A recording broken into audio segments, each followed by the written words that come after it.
మనలో ఎంత కళా నైపుణ్యం ఉందని మొన్నే తెలిసిందనమాట. అసలు మ్యాటర్ ఏంటో చెప్తాను వినేకన్నా ముందు మన వీడియోని ఎవరైనా ఫస్ట్ టైం చూస్తున్నట్లయితే కనుక సబ్స్క్రైబ్ చేయడం మర్చిపోకండి. ఇంటర్మీడియట్ సెకండ్ ఇయర్ వాళ్ళకి ప్రాక్టికల్ ఎగ్జామ్స్ కోసం ఈ డ్రాయింగ్స్ అయితే నేను వేద్దామని ట్రై చేశాను. నిజంగా ఎంత బాగా వచ్చిందంటే అవుట్పుట్ లాస్ట్ వరకు చూస్తే మీకే అర్థమవుతుంది. నేను ఆర్టిస్ట్ కూడా అయిపోతే బాగుండు కదా అనిపించింది.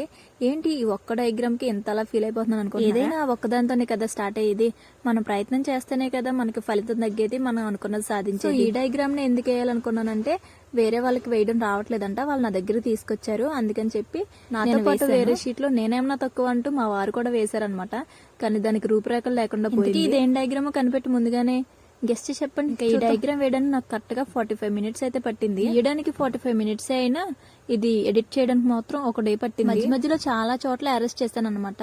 సో ఆ క్లిప్స్ అన్ని నేను కట్ చేస్తాను, వీడియో లెంత్ ఎక్కువ అయిపోతుందని చెప్పి. వీళ్ళు ఎవరైనా రాని వాళ్ళు ఉంటే గనక ఈజీగా ఈ డయాగ్రామ్ చూసి నేర్చుకోండి ఎలా వేయాలంటే. ముందు అలాగే ఇంకో అమ్మాయి వచ్చింది, అప్పుడు హార్ట్ గీసాను. నిజంగా అప్పుడు కూడా చాలా బాగా వచ్చింది, కానీ వీడియో తీయడమే మర్చిపోయాను. అన్నిటికన్నా ఈ గీతలు గీసి దగ్గర అయితే చాలా విసుగొచ్చింది అనమాట నాకైతే. ఇంతకీ దీని పేరేంటో చెప్పలేదు కదా, చూస్తుంటేనే చాలా మట్టుకు అర్థమైపోతుంది. అదేనండి కాంపౌండ్ మైక్రోస్కోప్. నేను ఆల్రెడీ ఇంటర్మీడియట్ లో ఉన్నప్పుడు ఇవన్నీ వేసాను, కానీ అంతంత మాత్రమే అనిపించింది.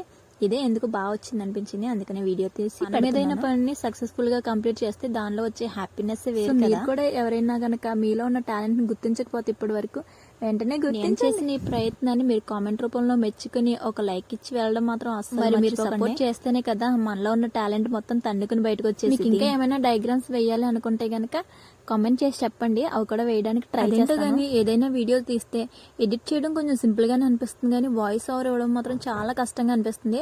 అప్పటి వరకు మాట్లాడాలి అనుకున్న మాటలన్నీ కాస్త నాకు వాయిస్ ఓవర్ ఇవ్వడంలో కొంచెం ఇబ్బందిగా అనిపిస్తుంది. మీకు ఏమైనా టిప్స్ తెలిస్తే కనుక నాతో షేర్ చేసి. అసలే నేను కొత్తగా స్టార్ట్ చేశాను కదా యూట్యూబ్ ఛానల్, అందుకోసం మీరు కనుక ఒకవేళ ఇప్పటి వరకు కనుక ఛానల్ స్టార్ట్ చేయకపోతే ఇప్పుడే వెంటనే ఛానల్ స్టార్ట్ చేయండి. సరే మరి చాలా మాట్లాడేశాను. ఈ వీడియో నచ్చితే కనుక ఒక లైక్ ఇచ్చి వెళ్ళడం మాత్రం అసలు. అలాగే ఈ డయాగ్రామ్ ఎలా వచ్చింది అనేది కామెంట్ రూపంలో తెలియదు. మీరు ఎవరు నా ఛానల్ సబ్స్క్రైబ్ చేసుకోకపోతే కనుక వెంటనే సబ్స్క్రైబ్ చేసేసి సంధ్య వ్లాగ్స్ తెలుగు. ఇంకా లాస్ట్ అవుట్పుట్ చూసేయండి friends. Thank you for watching.